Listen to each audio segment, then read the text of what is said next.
Hey, what's up, everybody? Welcome to the duly diagnosed. No, this is not the duly diagnosed. Sorry, this is the. Welcome to Homework. the homework. Yes, sorry, I forgot the self-discovery homework planner live video that I do with Megan, and Megan's going to be taking over from in the next couple of weeks. So welcome, Megan. Thank you for Thank joining. you. Cool. Thanks for having me. Okay, so if you want to jump on, why I was so distracted was because I was busy sharing uh the link so that you can hop on if you want to. You're also welcome to post any comments, and the comments will come up. I'm not going to go through that whole speech. I've done it a couple of times this week already. But if you want to find out about joining the Mariab Cafe, which is a private and unsearchable Facebook group, um, please go check out mariab.com, which will give you all the info on how that works. So the first 10 to 20 minutes of this broadcast are going to be done on the public channels, which are the Mariab Helper profile, the ARC or the Mariab Facebook page, the Duly Diagnosed Facebook page, and it's also broadcasting to the Mariab Cafe. So if you're in the if you're part of the Mariab Cafe, make sure you're watching on the correct channel, because we're going to switch over after the first 10 to 20 minutes strictly to the Mariab Cafe, and you can participate anonymously in that group, or with a higher degree of anonymity. So Megan, we're going to go through the worksheet that I've pulled up.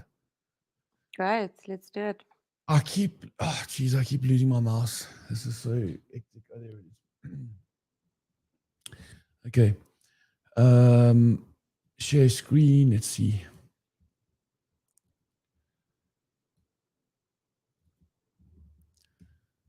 Cool. Okay, There so we have it. so for today's worksheet, we're going to be going through. It's called planning aftercare. So early in recovery, our thoughts, time, and energy tend to be focused on abstaining from substance use or other addictive patterns. We accumulate more clean time and sober time. Our attention turns to maintaining the changes we've achieved and pursuing other personal goals. This exercise will help you identify how far you've come and where you are today in your recovery efforts, and help you identify where you want to go and how you will get there. Looking back, when did you begin? Uh, okay, what was the date when you took your last drink or drug or last practiced your other addiction and decided to quit or entered treatment? So you guys can just, if you're following along, you can just make a note of that in a journal or whatever it is that you're using to follow along with. Okay, B. So what were the main goals you set for your recovery that day or early treatment? Megan, do you wanna maybe talk about that? So what do you think some of the goals are that people set early in recovery? I suppose obviously the most obvious would be to Mm, abstain mm, mm. abstain from drugs and alcohol, right? Yeah, yeah. I think yeah, when entering a treatment or recovery, so to speak, that's the first and foremost goal. Abstain, stay clean. But I think that there's a lot of personal goals that come with that. In order to help us accomplish that. So um, I think you get short-term goals and you get long-term goals. And so in the short term, what is it? What is it I want to achieve today or this week? If it's in a facility, your goal could possibly be, open up. My goal is to open up more to my counselor this week. My goal is to go a little bit further out of my comfort zone this week. Short term goals, things like that. Long term goals, you often hear of people saying, I want to get a job, I want to get a car, I want to get all those things back that either have been lost or that have not yet been achieved in the past. And I think that those are great long term goals to have. Mm, And but I think that what's very important when setting goals is to set achievable goals. mm, So, for example, walking out of treatment straight into a job sometimes, um, is not always how it happens. So I just encourage that when setting the long term goals is to just make sure that they're achievable, so that we don't hold ourselves to standards where we feel afterwards like we have failed, or not achieved, is a better way to put it. And then I think that we can also look at personal goals, for oneself. So personal goals, I want to learn how to set healthier boundaries. I want to learn how to say no. I want to learn how to be more assertive. Um, you know, boundaries, sorry, not boundaries, goals of health. I have a goal to become more healthy. I have a goal to start exercising. I think that there are so many different scopes, of goals, and different categories. And I think, like I say, I just encourage that we set achievable goals for Sure. ourselves. And make them bite size as well, I suppose. Like you Right, mentioned, somebody that might be unemployed or they just mm, recently been retrenched or whatever the case, and they want to get a job. right, Sets. Okay, well, hey, is your CV in order? Let's take a look at right, that. Um, mm, get it up to date, keep it current. yeah, break You it know, down. break it down and sort of like decide, okay, cool. I would even say in terms of that, maybe speak to a healthcare professional about doing a Mm, personality assessment to see what sort of vocation or job you're best suited for in terms of your personality. So you could really sort of absolutely. um, take this as far as I mean, if you're going to get things in order, like, and you're going to take your time about it and do it carefully, Mm, um, I think that's always a good idea. yeah, Um, yeah. yeah, you want to comment on that? I was just going to add, sometimes when people come out of treatment, they even decide, I'm going to study again. I'm going to, start something new. I'm going to try something new. And, again, I think it's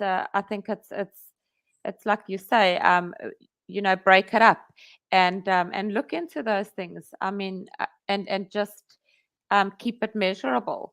And so, for example, coming out of treatments and saying, "I'm going to start a whole new career, and it's going to look like this," and we set such high expectations. How can we break that down? So, like you say, perhaps start looking at speaking to someone. How let them help guide you. What are your interests? What are your skills?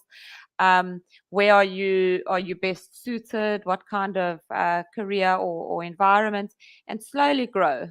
You Yeah. know, um, Mm. Rome wasn't built in a day. Yeah. Yeah. Mm. Oh, wrong button. Okay. Uh, B. What were the main goals you set for your recovery that day or early in treatment? Okay. Taking stock. Where are you today? What is the day today? Okay. What recovery goals are you now working to accomplish? What primary issues or problems are you addressing?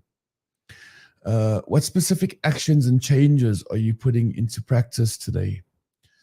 I think that's something we can really comment on. I mean, obviously, you can jot down the date. Uh, B, what recovery goals are you now working to accomplish? I mean, I think we listed a couple of those, Mm. but I think those also, like you say, there's some fluidity involved with our goals because what we might want on the first day of treatment versus what we want now. Excuse me.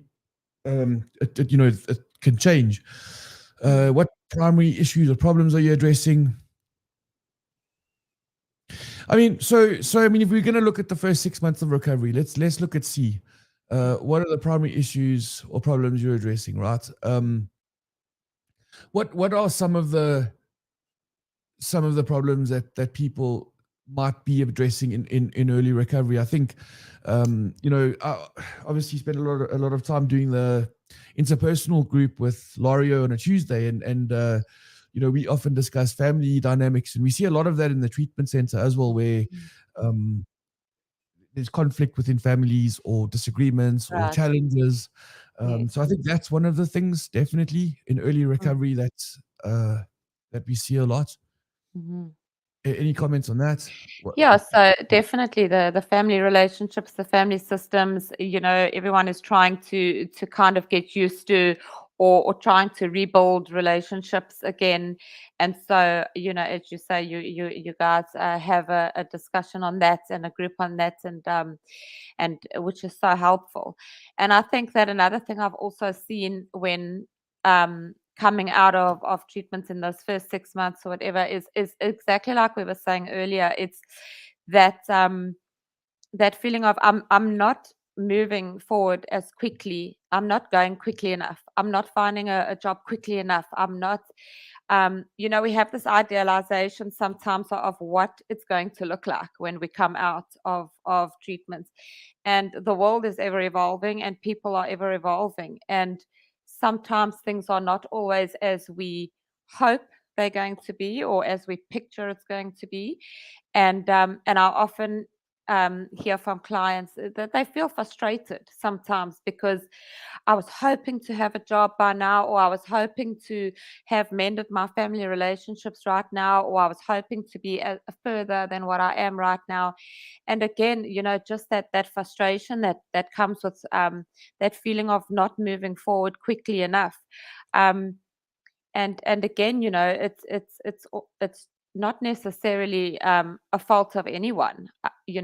Jobs are sometimes, it's hard to come Yeah. by jobs. It's hard to come by um, networking with the right people. Sometimes when you've come out of treatment and you're not socializing anymore with anybody from the past, you've got to start all over again in some areas. And I think that can be challenging for some people. We touched on this the other day, those fears that could come up when you walk out of treatments and you've got to start all over again, networking, meeting people, looking for jobs, mending family relationships. It can get overwhelming. I think Yeah. that's a challenge that a lot of people face.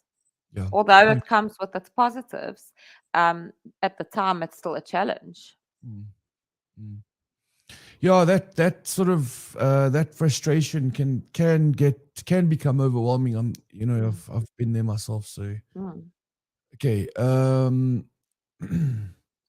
And I think, Ryan, re- early recovery or not, as you go through life, we can experience those frustrations over and over again because we want what we want. Mm, Growth is appealing. Growth is important, and it's easy throughout life to get mm, frustrated when things don't go as quickly as we want to or as smoothly as we want to. And so as we're going through that journey, so we learn more and more how to deal with that frustration and how to deal with that overwhelmment and those things that we touched on earlier. yeah. No, sure. Okay, so okay, don't lose the mouse. There we go. What specific actions and changes are you putting in practice today? Okay, so I think that's important, because from my experience with dealing with people that have been in a halfway house scenario, and like you say, for example, they're looking for a job, or they're fresh out of treatment, they're looking for a job, and they're finding it challenging to find that job. Sometimes, depending on how conscientious they are, I suppose, or how industrious they are, they might not be putting in all of the effort required to really sort of go out there and make things happen. And I think that's kind of where we've got to find support networks that encourage us, if that makes sense. So not you know you you get these kind of like you get these halfway houses, and they refer to themselves as halfway houses, but they say, okay, well, look, you can park off here all day, um from 8 to 4, and you know do nothing. I don't think that's helpful. I think there's got to be sort of like boundaries in place, and people can be encouraged by means of accountability. Okay, so it's like how many CVs did you dish out today? You know, how many employers did you call on? You know, and that's difficult when you don't have that kind of accountability. So you come out of treatment and you kind of like on your own, and um, you know, maybe people around you, your folks or your you know your significant other um, aren't putting you under that pressure to go and look for the job or whatever the case. So what actions and what changes are you putting in place today in terms of your goals? I think one of the things before we sort of like go into that, one of the things is definitely um, surrounding yourself with people that are going to hold you accountable. I think and motivating them. I think having that conversation and setting that structure up is a good start. Hey, what do you think? Absolutely. The viewpoint that I come from is that it is important to wake up every day and get dressed as if you are going to work, because honestly speaking, you are working. You are working on your life. You are going to work on your life. You are going to work on your journey of self-discovery. You are going to work on your growth. So does working on your growth and self-discovery, does that look like staying on the couch the whole day? No, it looks like getting up, getting dressed, um, looking presentable, and going out to work on your life. And we are lucky because in this day and age there are so many resources available to somebody. So jobs are scarce, but there are a lot of resources to help assist finding jobs. There are so many job agencies, so many websites. And so I think one of the most important things to do is like I say, get up, get dressed, and go and sit in front of that laptop and look through all the jobs. Sign yourself up on the website, connect and network with the job agencies, and work on your life, work on your future, work on your growth. Yeah, And and like you say, from no, a no, very practical point of view, I know for myself last year, I became very nihilistic and depressed, and it was quite hectic, right? And you know, I'm not saying that I just snapped out of it, but what I started doing was setting objectives for myself that were achievable. Like one of the things, like it's just a very simple thing, is like go to the dentist. Okay, mm, like I haven't been to the dentist in a while. Need to do that, right? It's cool. mm, Put that on my list. Uh, my driver's license was expired for way too long than it needed to be, and cool. Got that checked off my list. I'm still using my old RD book. I need to get that card. Cool. Get mm, that done. mm. What's next? So You every know, day a little bit more, working and working on more on your life and yeah, on the things that need to happen. that's it. I mean, it doesn't have to be the big things. Like, and a big thing could be getting a job. Yeah. We can start. While we sort of got our CVs going out there and we job hunting all the rest of it, we can start with the other things that are just as important, because at some point there's going to be maybe like a small car accident, or like somebody's going to reverse into my car and I'm going to need to claim from the insurance, and my driver's license is going to be expired, and that's just going to be a major ball ache, right? That's going to, so it might seem like oh, your volume's gone. Maybe fill with that. I think, oh, you hit the mute There we button. go. Am I There we go. back? Yeah. And Cool. and in the interim, whilst looking for a job and not being able to find a job, I think it's important. I encourage people to still find something that's fulfilling. So go and volunteer somewhere, or go and just get exposure to to society, basically. So go, like I say, volunteer somewhere. Go and help a family in need. Go and run errands for somebody, or just something to expose ourselves to routine, to people, to commitments, to structure, to all that kind of thing. Um, I don't think it's very beneficial to come from the mind frame of, well, because I can't get a job, I'm just going to stay at home. I encourage people to say, okay, well, I haven't got a job yet, but what can I do today to still keep myself occupied, and to still keep myself in a structure and in a routine, and networking and connecting, etc. Mm. Absolutely, Megan. Yeah, cool. Okay, so listen, I'm going to play the intermission. We're going to switch over exclusively to the Mariab Cafe group, which is the aftercare group for inpatients that have been through the inpatient My Rehab or ARC inpatient program. And if you want to find out about how you can join, you can go to myrehab.com, not the myrehab.ca. Well, you can go to the myrehab.ca.za. You'll find the link there, but go to myrehab.com. That's where the website is really based.